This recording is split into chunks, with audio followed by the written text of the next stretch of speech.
पहली बार वैष्णो देवी जा रहे हैं तो यहाँ पढ़ी यात्रा से जुड़ी जरूरी बातें।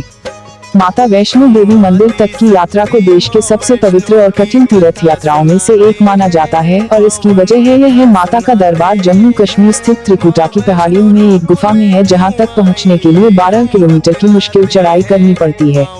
अगर आप पहली बार वैष्णो देवी यात्रा पर जा रहे हैं तो इससे जुड़ी तमाम जानकारियां हासिल करके ही जाएं, जिससे कि आपको यात्रा में कोई परेशानी न हो। यहाँ हम आपको वैष्णो देवी यात्रा से जुड़ी सभी जरूरी जानकारियाँ दे रहे हैं। चलो बुलावा आया है, माता ने बुलाया है।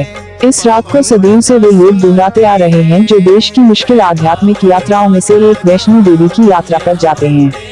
दुनिया भर के हिंदू धर्म को मानने वाले श्रद्धालुओं के मन में माता वैष्णो देवी मंदिर को लेकर अलग ही आस्था रहती है। माता वैष्णो देवी मंदिर तक की यात्रा को देश के सबसे पवित्र और कठिन तीर्थ यात्राओं में से एक माना जाता है और इसकी वजह है यह माता का दरबार जम्मू कश्मीर स्थित त्रिकुट पर्वत पर एक गुफा में है, जहां तक पहुंचने के लिए 13 किलोमीटर की मुश्किल चढ़ाई करनी पड़ती है। पैदल या हेलीकॉप्टर का सफर। देवी तीर्थ स्थान समुद्र तल से 5300 फीट की ऊंचाई पर स्थित है और बेस कैंप कटरा से माता का दरबार, जिसे भवन भी कहते हैं, तक पहुंचने के लिए करीब 13 किलोमीटर की चढ़ाई करनी पड़ती है। माता वैष्णो देवी के मंदिर तक पहुंचने के लिए पैदल चढ़ाई करना जरूरी नहीं है। आप चाहें तो घोड़ा, खच्चर, पिट्ठू या पालकी की सवारी भी कर सकते हैं, जो बड़ी आसानी से कटरा से भवन तक जाने के लिए मिल जाते हैं। इसके अलावा कटरा से सांझी छत के बीच नियमित रूप से हेलीकॉप्टर सर्विस भी मौजूद है। सांझी छत से आपको सिर्फ 2.5 किलोमीटर की पैदल यात्रा करनी होगी। श्री माता वैष्णो देवी तीर्थ यात्रा की helicopter ticket booking. Shri Mata Vaishno Devi तीर्थ यात्रा की हेलीकॉप्टर टिकट के लिए कृपया नीचे वर्णित चरण दर चरण प्रक्रिया का पालन करें। अपने आप को श्री माता वैष्णो देवी बोर्ड वेबसाइट पर साइन अप करने से नए भक्त रजिस्टर करें और उपयोगकर्ता नाम और पासवर्ड बनाएं। सभी लिंक बंद करें और फिर इस वेबसाइट के पेज खुला। उपयोगकर्ता नाम और पासवर्ड के साथ लॉगिन करें और फिर हेलीकॉप्टर सेवा पर क्लिक करें। कटरा संजय छाट या कटरा संजय छाट कटरा या संजय छाट कटरा का चयन करें। यात्री आरक्षण दिनांक आदि की संख्या और स्वरूप के अनुसार अन्य यात्री विवरण दर्ज करें। अंत में भुगतान गेटवे लिंक पर क्लिक करें और बैंक की साइट खोलें और credit card number, CVV number credit card के पीछे की ओर और समाप्ति दिनांक दर्ज करें। बैंक अपने क्रेडिट कार्ड स्वीकार करता है तो संदेश दिखाई देगा। हाँ पर क्लिक करें और अब बुकिंग पूरा हो गया है। कहाँ पेज के प्रिंट आउट प्राप्त करते हैं। नोट, यह महत्वपूर्ण है कि आप आगे संचार की दिशा में संदर्भ के लिए track ID number trace number click कर रखें। लेन देन पूरा हो जाने के बाद या लेन देन के दौरान किसी भी समस्या का सामना करने पर यह आवश्यक है कि आप वेबसाइट के होम पेज पर मौजूद डिवोटी ज़ोन में अपनी लेन देन की स्थिति ट्रांजैक्शन स्टेटस चेक कर लें। भक्त के संबंधित बैंक द्वारा राशि का मात्र कटौती आरक्षण के लिए पुष्टि के रूप में नहीं माना जाना चाहिए। विफलता स्थिति और वापसी। यदि बैंक द्वारा राशि की कटौती कर दी गई है और लेन देन डिवोटी ज़ोन में नहीं दिख रहा है तो लेन देन असफल रहा है। लेन देन के असफल होने पर आरक्षण आवंटित नहीं किया जाता है। इस स्थिति के अनुसरण में भक्त का अनुरोध किया जाता है कि वह लेन देन का विवरण नामतः track ID name, trace number, user ID और लेन देन की तारीख ऑनलाइन @maavaishnodevi.org पर भेज दे ताकि धन वापसी की प्रक्रिया प्रारंभ हो सके।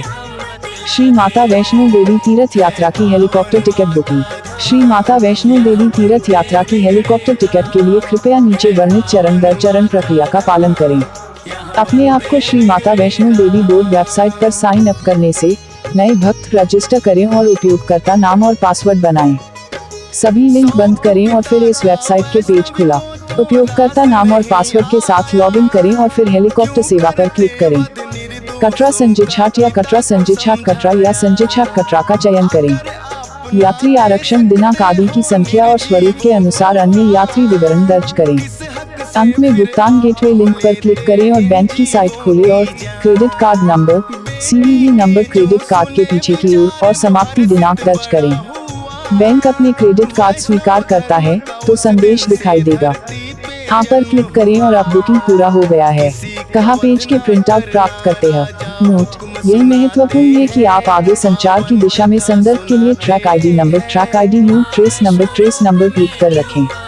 लेन देन पूरा हो जाने के बाद या लेन देन के दौरान किसी भी समस्या का सामना करने पर यह आवश्यक है कि आप वेबसाइट के होम पेज पर मौजूद डीबीटी ज़ोन क्रेडिट ज़ोन में अपनी लेन देन की स्थिति ट्रांजैक्शन स्टेटस चेक कर लें। भक्त के संबंधित बैंक द्वारा राशि का मात्र कटौती आरक्षण के लिए पुष्टि के रूप में नहीं माना जाना चाहिए। विफलता स्थिति और वापसी: यदि बैंक द्वारा राशि की कटौती कर दी गई है और लेन देन डीबीटी ज़ोन क्रेडिट ज़ोन में नहीं दिख रहा है तो लेन देन असफल रहा है। लेन देन के असफल होने पर आरक्षण आवंटित नहीं किया जाता है। इस स्थिति के अनुसरण में भक्त का अनुरोध किया जाता है कि वह लेन देन का विवरण नामतः track ID number, track ID no, trace number, user ID और लेन देन की तारीख ऑनलाइन @maavishnodevi.org पर भेज दे ताकि धन वापसी की प्रक्रिया प्रारंभ हो सके। रेल मार्ग: नजदीकी रेलवे स्टेशन जम्मू और कटरा 2 हैं। देशभर के मुख्य शहरों से जम्मू रेल मार्ग के जरिए जुड़ा हुआ है। इसके अलावा वैष्णो देवी का बेस कैंप कटरा भी अब एक रेलवे स्टेशन बन गया है। जम्मू उधमपुर रेल रूट पर स्थित है श्री माता वैष्णो देवी कटरा रेलवे स्टेशन, जिसकी शुरुआत साल 2014 में हुई थी। दिल्ली के अलावा कई दूसरे शहरों से भी यहां तक सीधी ट्रेनें आती हैं। आप चाहें तो कटरा तक सीधे ट्रेन से आ सकते हैं और फिर यहां से माता के दरबार तक पैदल यात्रा शुरू कर सकते हैं। सड़क मार्ग: देश के विभिन्न हिस्सों से जम्मू सड़क मार्ग के जरिए भी जुड़ा हुआ है और जम्मू होते हुए सड़क मार्ग से कटरा तक पहुंचा जा सकता है और फिर वहां से त्रिकुटा की पहाड़ियों की चढ़ाई। वैष्णो देवी भक्तों को तोहफा: नए रास्ते की शुरुआत। इन चीजों को जरूर रखें साथ। बेस कैंप कटरा जहां समुद्र तल से 2500 फीट की ऊंचाई पर है, वहीं वैष्णो देवी का मंदिर समुद्र तल से 5200 फीट की ऊंचाई पर, लिहाजा इन दोनों जगहों के तापमान में भी काफी अंतर देखने को मिलता है। अगर मानसून में यात्रा कर रहे हों तो रेनकोट या छाता साथ जरूर रखें। सर्दियों के मौसम में ढेर सारे ऊनी कपड़े, जैकेट्स, टोपी और ग्लव्स साथ रखना न भूलें। हालांकि यात्रा के दौरान रास्ते में कंबल भी मिलते हैं। चढ़ाई के दौरान आरामदेह जूते पहनें। इसके अलावा गर्मी के मौसम में भी हल्के गर्म कपड़े साथ रख सकते हैं, क्योंकि हो सकता है ऊपर भवन तक पहुंचने पर अगर मौसम बदल जाए तो ठंड लग सकती है। बुंदेली न्यूज़।